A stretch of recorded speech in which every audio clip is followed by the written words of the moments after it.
This is Perry Stone, and I have something very special that I want to share with you that has been on my heart actually for quite some time. And it deals with, is there a plan of somehow protecting our kids that go and attend not just, now we see not just public schools, but private schools as well. And I think that's a concern that every parent has that kind of stays in the back of their mind. Now, I'm not going to make this in any way political, for this, against that. That's not what this is about. I want to tell you a story. In my book, The Visions, that the Lord gave my dad and myself, my dad appeared to me in a dream after he died and told me about school shootings. And I actually met with our mayor. Now, this has been several years ago, and began to share with him what my dad said in this dream. And it so happened I had the mayor and one of the police chiefs there together. And without going into detail of where and when, the police chief, I'm talking about attacks on schools. And he said, I've got a text here that I have to leave. We have an emergency.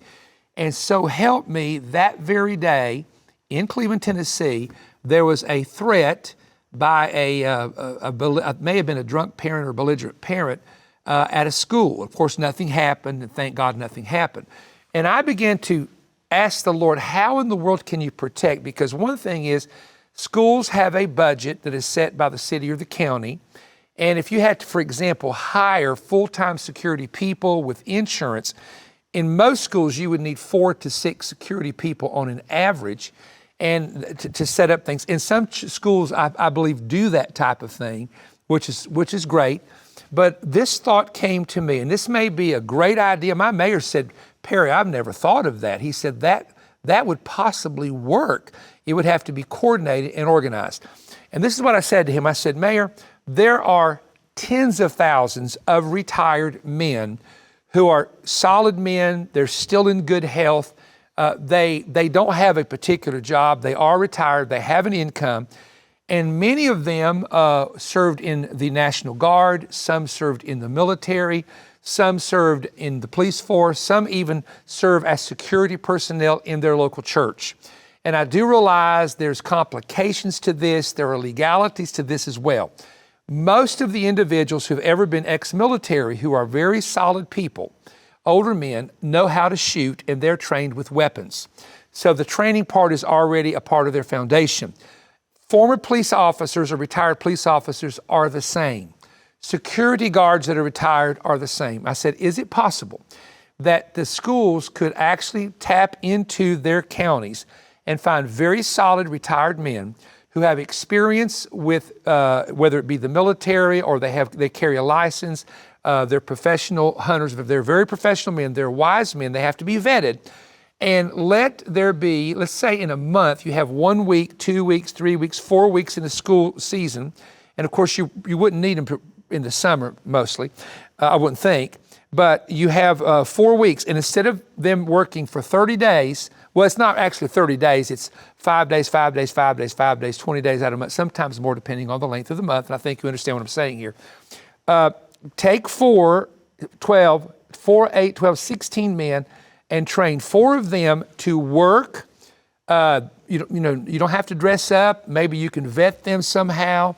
And again, there may be legalities to this. There may be state laws that would prevent this. I don't know. But these would be men that would be set up with communications, set up in the school, that immediately if something began to happen, because they're plain clothed, a shooter would not really know who they were. And I'm not saying that that's true in all cases, but they could actually come to the scene. Now, they may be risking their life in the event of an attack taking place, but they would be there to prevent an attack, because I read recently where one shooter at a school was going to attack another school, but knew that there were armed security people there and instead chose one that had no security at all. And so the thought came to me, that definitely would restrain some people. Now, there's some people that could be on drugs, or they could have serious mental problems that it wouldn't even click with them whether there's protection there or not. And we know that we've seen that in the past. But I'm just saying, is it possible that maybe even in your rural areas, maybe in your more country areas, your smaller towns, may not work as much in the city. I don't know.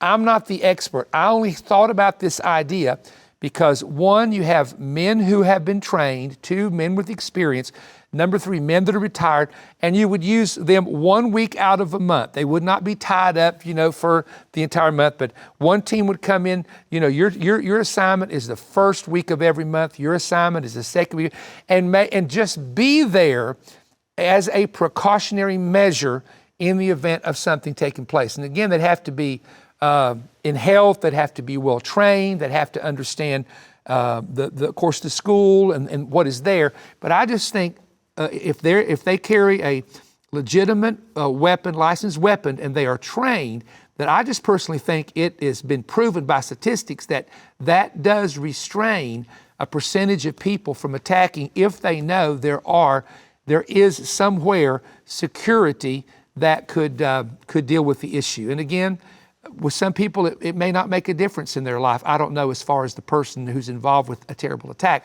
But I just hope that they will come up with a solution in order to help all of our schools to be safer. Because a public school of all places should be a place to where young people could go and our children could go and at least feel safe. So that's just a comment that I wanted to share with you. And maybe you have your own ideas, maybe you thought about different things, etc. But I do know that we're living in perilous times, and Jesus predicted we would live in perilous times. And that word perilous comes from a Greek word that can translate as violent.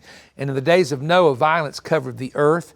And we're living in those days in the signs of Noah. But that's no excuse for not trying to protect and do what we can do to do the best we can to protect our children, just by saying, well, it's the last days. So just my thought, only a commentary there of my own thoughts. But I think we need to just pray for our kids. But most of all, we need to get God back in places where kids can have faith and they can be realize that there's help and there's deliverance from drugs. There's deliverance from all this confusion that they're going through. And we've shut off God. We've shut off the gospel and God from the very places that are really going to need it the most. And I know I'm preaching to the choir for most of you, but it's still true. So thank you for allowing me to just kind of share this with you today. And God bless you. And if you enjoy watching our videos, you can subscribe to the channel, of course, and give it a thumbs up. And that way it helps more people to be able to see what we're doing. God bless you. You, your family, and friends can now participate in America's very first Christian-based treasure hunt, with prizes awarded to the winner with an estimated value of $500,000. The Treasure Book is a fictional story of Perry Stone's daughter traveling the Appalachian mountain chain, using her father's clues to search for a hidden key that releases the door to her inheritance. In the book, a special key has been hidden that, when found, will award valuable gifts to the finder. Follow the rules, compile the correct clues to discover the hiding place, and then retrieve the key. Present the key to Perry Stone, revealing how you solved the mystery from the book's clues to be awarded fabulous gifts. The prize items were donated by businesses and individuals specifically for this search. The items include fabulous diamond, tanzanite, ruby, sapphire, and emerald rings, valuable earrings, bracelets, necklaces, and gemstones, elaborate gifts from Israel, including trays of bronze coins, silver Roman emperor coins, ancient silver Greek coins, and valuable Jewish coins of antiquity. The prize also includes gold, silver, and platinum American coins with numerous Morgan silver dollars, along with 1-ounce silver bars and silver rounds. Included are American Eagle, graded and slabbed silver dollars, and signed sports and celebrity cards. There is a major stamp collection along with authentic ancient Holy Land relics. Two of the highest valued prizes are a famous and rare 1,950-year-old temple shekel and a beautiful gold Roman emperor coin.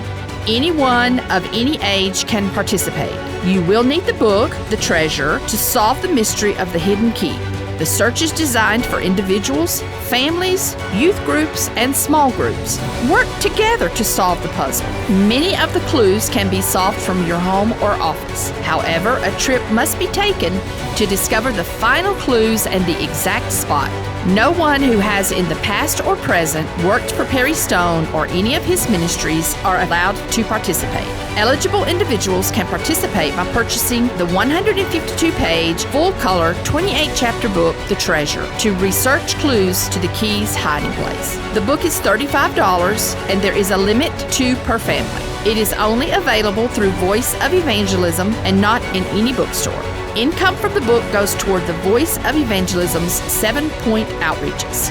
Order this exciting and unique book by calling 188-21-BREAD or go to perrystone.org. You can also request the book by mailing in your donation of $35 or more to Perry Stone, P.O. Box 3595, Cleveland, Tennessee 37320, and request offer TR1. Order now and be one of the first to receive your copy and begin a fun journey with family and friends to research the clues and solve the mystery. If you enjoyed this YouTube content, there's an important website you should know about: perrystone.org. Perrystone.org is an essential resource for the latest books, audiovisual presentations, and digital products from Perry Stone Ministries. Resources that cover the same kinds of topics discussed in the program you just watched. Stop in and see all that's available at perrystone.org.